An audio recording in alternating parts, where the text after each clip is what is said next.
ಶುಭೋದಯ, ನಮಸ್ಕಾರ, welcome to Yoyo Kannada.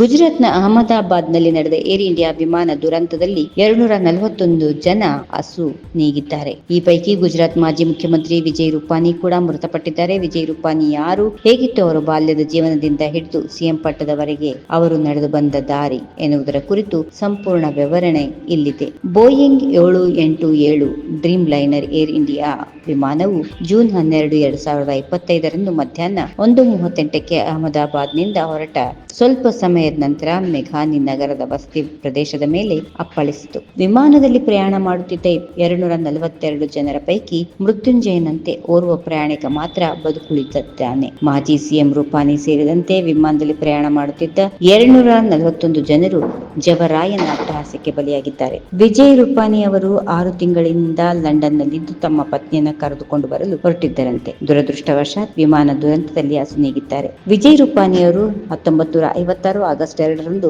ಮಯನ್ಮಾರ್ನ ಯಂಗೂನ್ನಲ್ಲಿ ಜೈನ ಕುಟುಂಬದ ಮಾಯಾಬೇನ್ ಮತ್ತು ರಾಮಿಕ್ಲಾಲ್ ರೂಪಾನಿ ದಂಪತಿಯ ಉದರದಲ್ಲಿ 7ನೇ ಮತ್ತು ಅತ್ಯಂತ ಕಿರಿಯ ಪುತ್ರನಾಗಿ ಜನಿಸಿದರು. ಬರ್ಮಾದಲ್ಲಿನ ರಾಜಕೀಯ ಅಸ್ಥಿರತೆಯಿಂದಾಗಿ ಅವರ ಕುಟುಂಬ 1960ರಲ್ಲಿ ರಾಜ್ಕೋಟ್ಗೆ ಸ್ಥಳಾಂತರಗೊಂಡಿತು. ವಿಜಯ್ ರೂಪಾನಿ ಅವರು ಸೌರಾಷ್ಟ್ರದ ವಿವಿಯಿಂದ LLB ಅಧ್ಯಯನ ಮಾಡಿದ್ರು. ವಿದ್ಯಾಭ್ಯಾಸ ಮುಗಿಸಿದ ಬಳಿಕ ಉದ್ಯಮ ರಂಗಕ್ಕೆ ಇಳಿದ ವಿಜಯ್ ರೂಪಾನಿ ಅವರು ತಂದೆ ಸ್ಥಾಪಿಸಿದ ರಸಿಕಲಾಲ್ ಅಂಡ್ ಸನ್ಸ್ ಎಂಬ ಸಂಸ್ಥೆಯಲ್ಲಿ ಪಾಲುದಾರರಾಗಿ ಸ್ಟಾಕ್ ಬ್ರೋಕರ್ ಆಗಿ ಕೆಲಸ ಆರಂಭಿಸುತ್ತಾರೆ. ಅವರ ರಾಜಕೀಯ ಜೀವನ ಆರಂಭವಾಗಿದ್ದೇ 1971ರಲ್ಲಿ ಜನಸಂಘಕ್ಕೆ ಸೇರ್ಪಡೆಯಾಗುವ ಮೂಲಕ. ತುರ್ತು ಪರಿಸ್ಥಿತಿಯ ವೇಳೆ 11 ತಿಂಗಳು ಸೆರೆವಾಸವನ್ನು ಅನುಭವಿಸಿದ್ದರು. ಇವರು ಪ್ರಾರಂಭದಲ್ಲಿ 1987ರವರೆಗೆ ರಾಜ್ಕೋಟ್ ಮುನ್ಸಿಪಲ್ ಕಾರ್ಪೊರೇಷನ್ ಕಾರ್ಪೊರೇಟ್ ಆಗಿ ಮೊದಲು ಬಾರಿ ಆಯ್ಕೆಯಾದರು. 1996ರಿಂದ 97ರವರೆಗೆ ರಾಜ್ಕೋಟ್ನ ಮೇಯರ್ ಸೇವೆ ಸಲ್ಲಿಸಿದರು. 1998ರಲ್ಲಿ ಅವರು ಬಿಜೆಪಿಯ ಗುಜರಾತ್ ಘಟಕದ ಪ್ರಧಾನ ಕಾರ್ಯದರ್ಶಿ ಕೇಶುಭಾಯ್ ಪಟೇಲ್ ಅವರ ಮುಖ್ಯಮಂತ್ರಿ ಅವಧಿಯಲ್ಲಿ ಬಿಜೆಪಿ ಪ್ರಣಾಳಿಕೆ ಸಮಿತಿಯ ಅಧ್ಯಕ್ಷರಾಗಿ ಕಾರ್ಯನಿರ್ವಹಿಸಿದ್ದಾರೆ.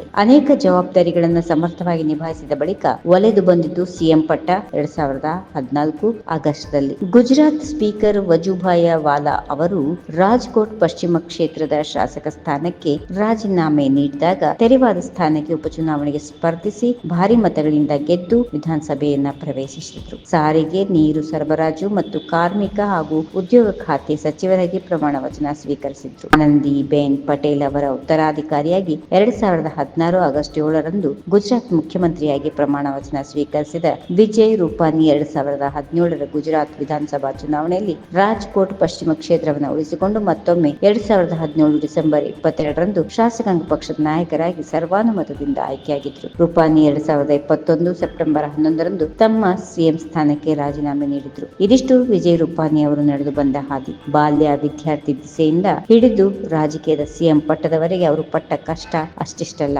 ಅನೇಕ ಸಾಧನೆ, ಸಮಾಜ ಸೇವೆ ಮಾಡಿ ಇದೀಗ ರೂಪಾನಿ ಅವರು ಭಾರತದ ಲೋಕಕ್ಕೆ ತೆರಳಿದ್ದು ಅವರ ಅಭಿಮಾನಿಗಳಲ್ಲಿ ದುಃಖ ಮಡುಗಟ್ಟಿವೆ. If you like this video, ಬೇಗ ಲೈಕ್ ಮಾಡಿ, ಕಾಮೆಂಟ್ ಮಾಡಿ, ಶೇರ್ ಮಾಡಿ ಹಾಗೂ ಯೋಯೋ ಟಿವಿ ಕನ್ನಡವನ್ನು ಸಬ್ಸ್ಕ್ರೈಬ್ ಮಾಡಿ.